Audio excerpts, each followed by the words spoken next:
Film dibuka dengan seorang reporter yang menjelaskan bahwa para buronan Korea Selatan yang lari ke Filipina telah berhasil ditangkap dan akan dipulangkan ke Korea hari ini, jam 4 sore melalui jalur udara atau penerbangan. Total ada 46 buron yang akan dibawa kembali ke Korea. Tak lama, terlihat seorang pria yang memanggil seorang buron dengan membawa tas yang berisi bom. Bisa disimpulkan pria ini merupakan keluarga korban yang dibunuh oleh si buron. Itu terbukti dengan pria itu yang mendekati si buron, lalu meledakkan bom tanpa peduli orang lain yang berada di sekitarnya.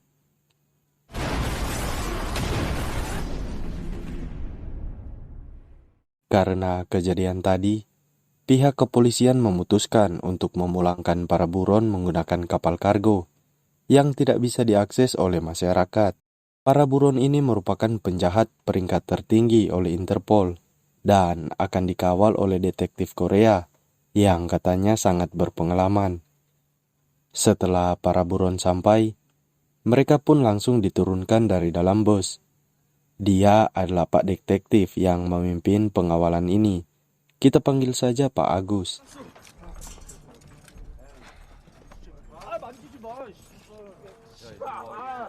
Tak lama seorang dokter dan asistennya sampai, lalu mereka pun menaiki kapal kargo tersebut.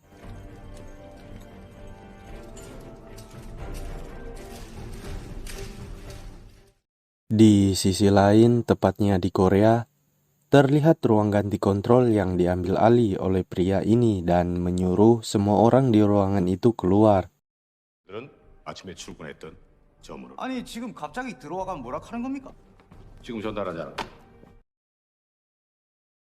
Kembali ke kapal.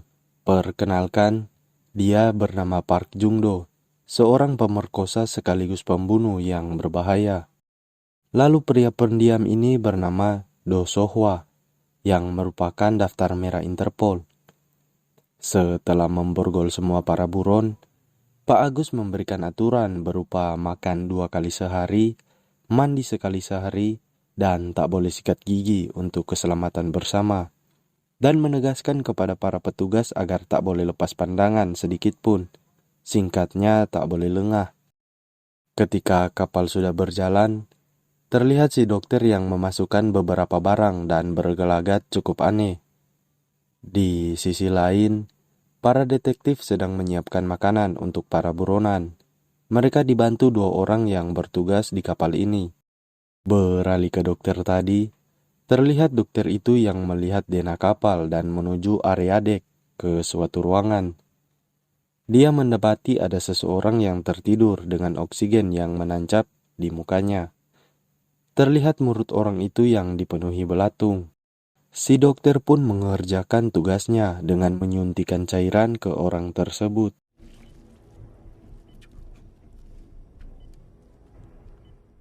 Ketika malam, para detektif keasikan dengan aktivitas mereka masing-masing, tanpa menyadari bahaya apa yang akan datang.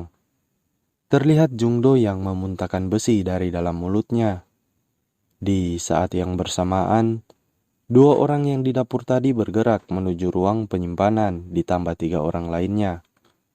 Mereka membuka kotak yang berisi senjata, yang ternyata para ABK kapal yang asli telah dibunuh oleh mereka. Dan bisa disimpulkan 5 orang ini merupakan penjahat yang menyusup. 5 orang itu bertemu dengan 3 detektif yang baru selesai berjudi. Setelah mengucapkan good evening, mereka pun langsung membunuh para detektif itu.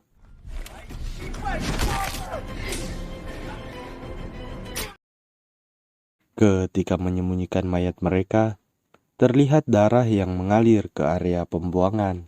5 orang tadi langsung berpencar menuju ruang kemudi dan membunuh masinis kapal. Mereka memutus semua jaringan dari ruang kontrol pusat dan menghancurkan radio. Di ruang kontrol, petugas melapor ke pimpinannya, Pak Opo, bahwa sambungan mereka terputus serta kapal yang menghilang dari radar. VHF 연결이 안 됩니다. 야, 겨울한 주둥이라고 나오는데 Kembali ke kapal, si detektif wanita menyadari tidak ada jaringan di ponselnya dan walkie-talkie-nya yang tak berfungsi. Si detektif wanita itu pun bergegas mengeceknya.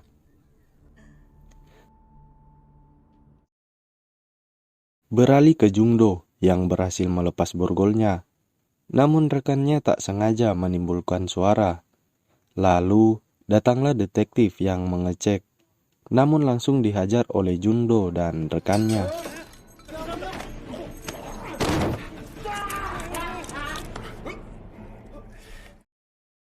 Setelah semua buron bebas, Jungdo lagi-lagi menunjukkan sifatnya. Dia mengambil pistol dan menembaki pria yang ingin mencari detektif wanita untuk diperkosa. Namun Jungdo mengatakan bahwa detektif itu miliknya. Beralih ke Pak Agus dan Dayon. Mereka masuk ke ruangan kontrol berada, yang naasnya rekan mereka harus dihujani peluru oleh dua orang tersebut. Namun berkat kerjasama yang baik, Dayon dan Pak Agus berhasil menghabisi dua orang tersebut.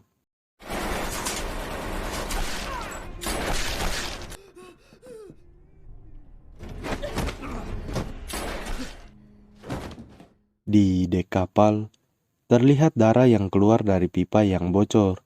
Itu darah 3 detektif yang masuk ke saluran pembuangan tadi dan terjatuh tepat di muka orang yang tertidur itu. Di ruangan mesin, Jungdo dan pasukannya menanyakan ke ABK di mana telepon satelit berada dan menyuruh anak buahnya agar menghancurkan telepon tersebut. Di saat yang bersamaan, terlihat Pak Agus dan Dayon yang bertemu detektif yang lainnya. Mereka menemukan tempat itu yang bersimbah darah, namun tak menemukan mayat. Mereka pun bergegas untuk menuju ruangan mesin di mana telepon satelit berada. Ketika Jungdo ingin membunuh ABK itu, dia dihadang Sohwa dan berkata agar jangan membunuh lagi. Tak lama datanglah Pak Agus dan detektif lain. Jungdo langsung menyuruh pasukannya untuk menghajar para detektif, dan perkelahian pun tak bisa dihindari.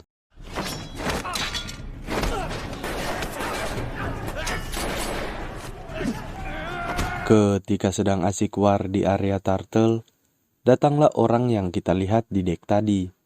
Pria itu langsung mengulti buron yang mencoba untuk kabur hingga dia terpental. Sontak orang-orang pun terdiam melihat hal itu. Tak sampai di situ saja, pria itu menghajar detektif dan buron yang lain tanpa pandang bulu. Jungdo dan anak buahnya pun mengambil kesempatan untuk kabur dan mendebaki secara brutal. Namun hal itu tak berefek apa-apa. Dan Jungdo pun harus tewas di tangan pria tersebut dengan sangat mengenaskan.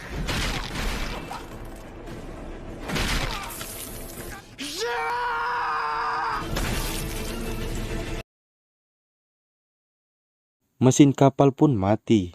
Lalu pria berbaju oranye menyerang Pak Agus dan diselamatkan Sohwa. Terlihat tanda aneh di dada pria tersebut. Mereka pun bekerja sama guna melarikan diri dari pria tersebut. Beralih ke ruang kontrol, Pak Opok menyadari bahwa kapal itu telah dibajak oleh para buron. Lalu Pak Opok mendapat telepon dari atasannya yang mempunyai tanda seperti pria berbaju oranye. Atasan Pak Opok menyuruh agar Pak Opok pergi ke kapal itu dan membawa Alpha kembali. 내가 알파만 태우자 그랬지. 그 범죄.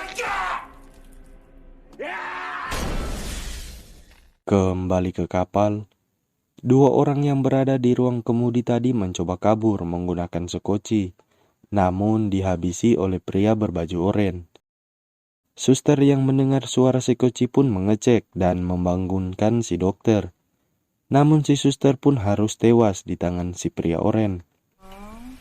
구명보트가 풀렸네요.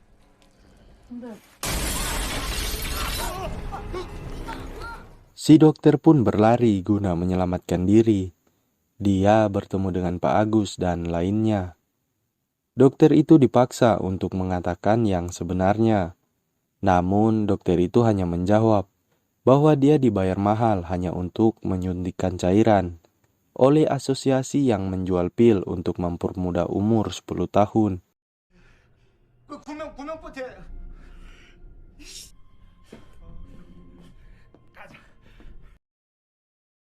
Beralih ke para buron yang menjemput para buron wanita. Mereka didatangi Alpa atau pria berbaju oranye.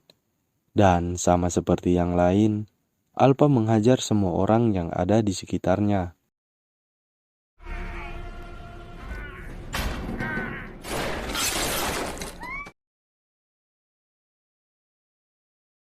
Di dek kapal, Dayon menemukan berkas tentang Alpa, yang mana Alpa merupakan seorang prajurit yang berperang di Filipina. Dia lahir pada tahun 1911 dan dipenjara di Jepang pada tahun 1943. Saat itulah dia menjadi objek percobaan senjata manusia oleh Jepang. Mereka menamai proyek itu Alpa dan memiliki efek samping, yaitu menyerang orang di sekitarnya tanpa pandang bulu. Itu karena Alpa memiliki trauma yang berat dan sensitif pada suara dan bau darah. Lalu si dokter menjelaskan Alpa 5 kali lebih kuat dari manusia normal. Dia tak bisa menua dan dianggap memiliki evolusi manusia. Lalu scene flashback pada saat tahun 1943 di kamp pasukan Jepang yang berada di Filipina. Terlihat para dokter yang berhasil mengoperasi Alpa. Namun Alpa hilang kendali dan bangkit menyerang semua orang yang ada di ruangan itu.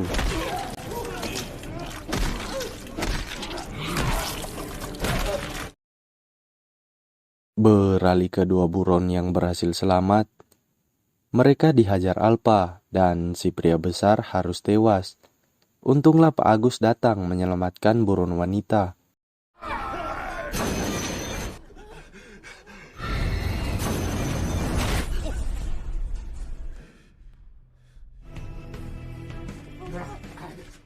Di saat yang bersamaan, Pak Opo dan pasukannya disuruh untuk menangkap Alpa. Mereka pun OTW.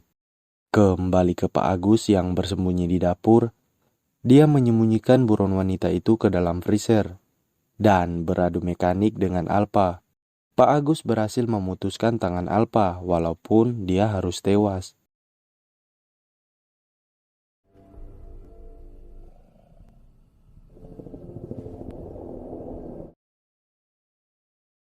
Semua orang mengira yang datang adalah tim penyelamat.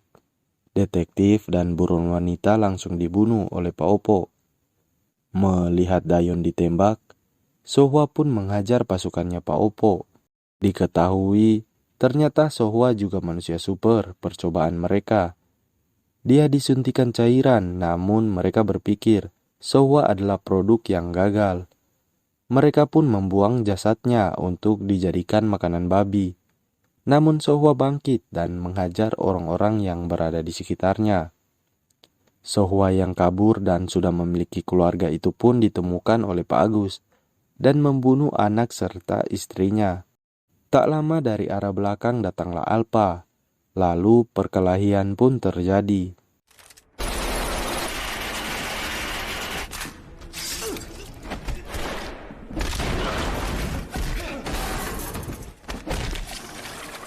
Si dokter dan Pak Tua melarikan diri, berniat untuk membajak helikopter. Namun mereka harus mati tertembak.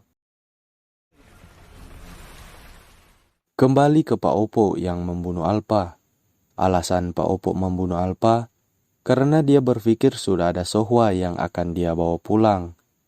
Mereka berdua pun beradu mekanik sampai akhirnya Sohwa berhasil memukul Pak Opo keluar dari kapal.